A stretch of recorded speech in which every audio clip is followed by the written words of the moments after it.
Guru gives us the knowledge. For example, when you write a letter to your friend, you have the beautiful idea in that letter, you have a beautiful thought in that letter, you are going to transmit through that letter beautiful emotions about your friend. But if you do not put the address, where will the letter go? The letter will go to a dead letter post office. It goes nowhere at all. So you have to put the address. In the same way, in order to direct our mind, we have to have the object of meditation. Without the object of meditation, where will we meditate? So we have to have a focal point of meditation. When the prophets talked about God, when they talked about knowledge, when they talked about the kingdom of heaven, they were talking about knowledge, they were talking about a focal point on which a person should meditate. So we are here to understand the true unison, and the true unison is not a physical unison. The true unison is the unison of the spirit. The true unison is the spirits coming together, and today so many people you are seeing together here, because spiritually they have come together. There is no rich man, there is no poor man. All are one in the spirit, because all are the spark of that divinity. We have come here. So this is a very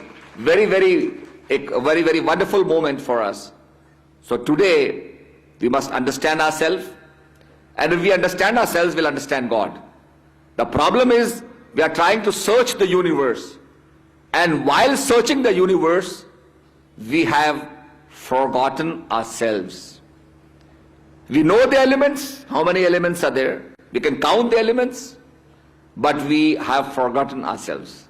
And that is why we are launching those Apollos, we are going to moon, we are thinking of going to Mars, and the scientists are thinking of maybe going to different stars. But the basic journey, which is within oneself, we have not taken that journey. We are seeing outside, the beauty of outside, but we have not looked within ourselves. And that is why the saints talk about a musk deer. Upon the Himalayas, there is a deer which is called musk deer. The musk is within his body. It is inside his stomach. But the poor fellow does not know that he himself is the source of musk. He thinks this fragrance, this extraordinary fragrance is coming from the mountains, maybe from some shrubs, maybe from some herbs. So he goes in search of this fragrance, but the poor fellow does not know that he himself is the source. In the same way, we are going out in the world, but we do not know that we ourselves are the temple of God, and within us the divine spark exists. So that is why most of the philosophers, even Socrates, talked about man, know thyself.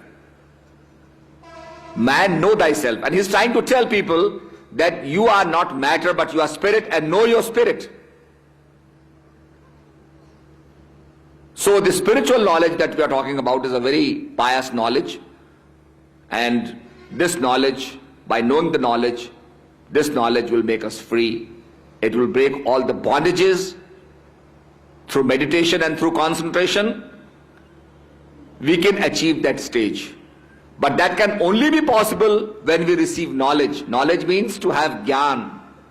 Knowledge means to have the entity with which you will unite. It is the technique, it's the process by which we know ourselves. That is called knowledge.